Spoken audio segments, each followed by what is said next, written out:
क्या आपको या आपके परिवार में किसी को पिछले 2 हफ्ते से ज़्यादा समय से लगातार खांसी आ रही है? क्या शाम होते ही शरीर में हल्का बुखार आ जाता है, रात को सोते समय पसीना छूटता है और बिना किसी डाइटिंग के आपका वजन लगातार घटता जा रहा है?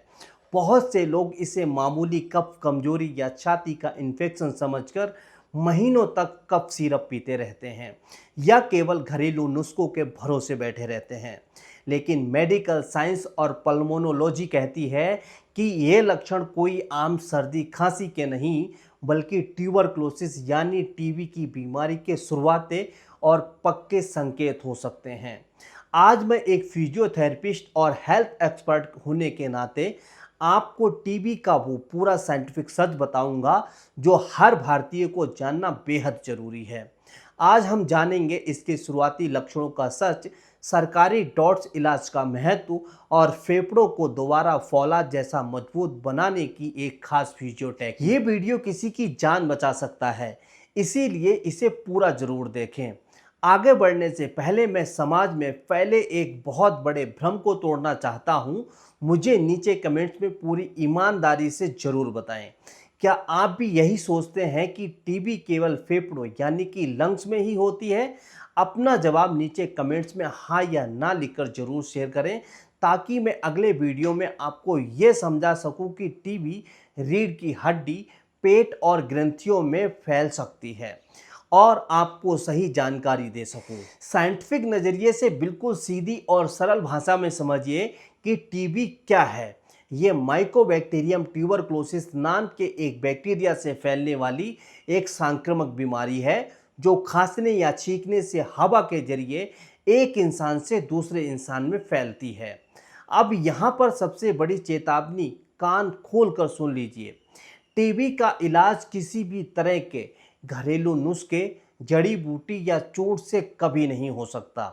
दवा ही इसका एकमात्र और मुख्य इलाज है। घरेलू डाइट केवल आपके शरीर को सपोर्ट देने और रिकवरी को तेज करने के लिए होती है। हमारे देश में भारत सरकार द्वारा सरकारी अस्पतालों और स्वास्थ्य केंद्रों पर डॉट्स यानी कि directly observed treatment short course का इलाज बिल्कुल मुफ्त दिया जाता है। इसकी दवाइयाँ टीबी के बैक्टीरिया को जड़ से खत्म करने में 100% असरदार हैं। लेकिन सबसे खतरनाक बात, लोग क्या करते हैं, 2 महीने दवा खाने के बाद जब खांसी ठीक हो जाती है तो वे दवा बीच में ही छोड़ देते हैं। सावधान, अगर आपने टीबी की दवा एक दिन भी बीच में छोड़ी तो ये बैक्टीरिया और ज़्यादा ताकतवर हो जाता है और ये बीमारी MDR टीबी यानी मल्टी ड्रग रेजिस्टेंट टीबी में बदल जाती है। इसके बाद साधारण दवाएं काम करना बंद कर देती हैं। इलाज सालों साल तक चलता है और ये स्थिति बेहद जानलेवा हो सकती है। इसीलिए कोर्स पूरा करना सबसे जरूरी है। दवाइयों के साथ साथ शरीर की कमजोरी को दूर करने और इम्यूनिटी को बढ़ाने के लिए आप 4 प्राकृतिक और पौष्टिक चीज़ों को अपनी डाइट में जरूर शामिल करें। Natural combination number first, high protein सत्तू और पनीर का कॉम्बिनेशन। टीबी की बीमारी में शरीर का मस्कुलर मास यानी कि मसल्स बहुत तेजी से गलती हैं। भुने चने का सत्तू और कच्चा पनीर बॉडी को उच्च मात्रा में शाकाहारी प्रोटीन देते हैं जो फेफड़ों के डैमेज टिश्यू को दोबारा हील और रिपेयर करने का काम सबसे तेज स्पीड से करता है। नेचुरल एंड पौष्टिक कॉम्बिनेशन नंबर सेकेंड, भीगे हुए बादाम और अखरोट।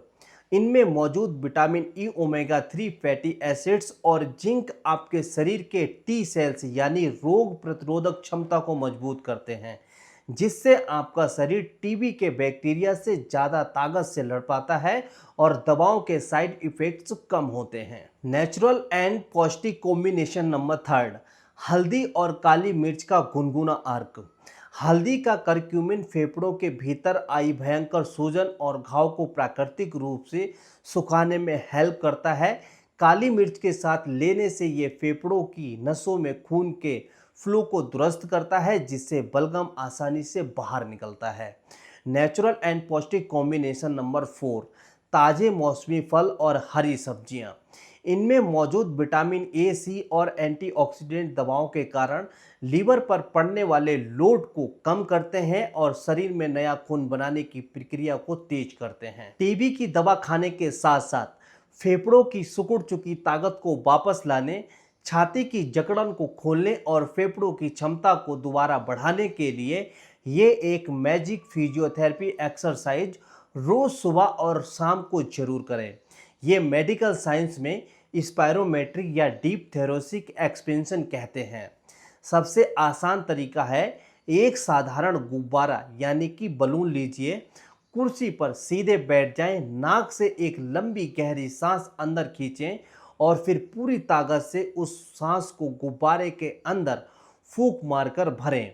ऐसा दिन में 5 से 10 बार करें, या फिर आप अस्पताल से एक स्पायरोमीटर मशीन ले सकते हैं जिसमें फूंक मारकर 3 बॉल्स को ऊपर उठाना होता है।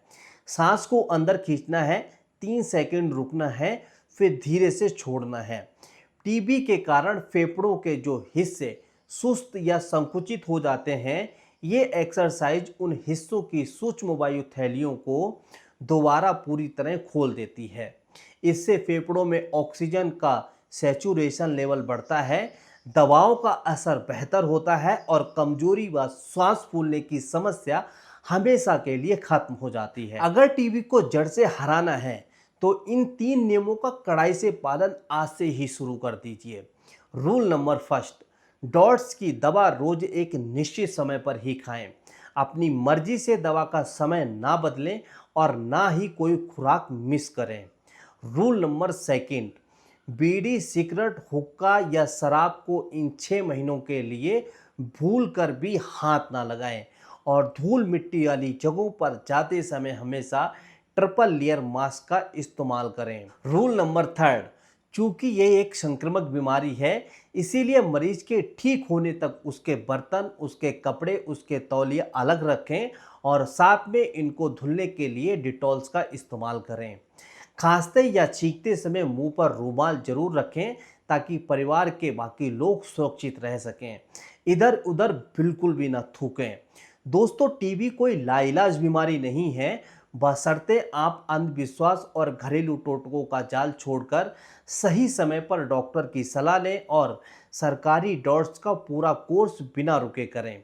सही दवा, सही प्रोटीन डाइट और सही फिजियोथेरेपी एक्सरसाइज से आप टीबी को बहुत आसानी से हरा सकते हैं। अगर आपको ये साइंटिफिक और जिम्मेदारी जानकारी हेल्पफुल लगी हो तो इस वीडियो को देश के हर एक नागरिक तक अपने व्हाट्सएप ग्रुप में जरूर शेयर करें ताकि हम सब मिलकर भारत को टीबी मुक्त बना सकें।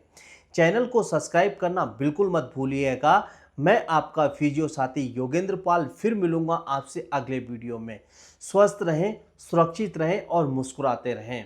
आप नेक्स्ट किस टॉपिक पर वीडियो देखना चाहते हैं कमेंट करके ज़रूर बताएं।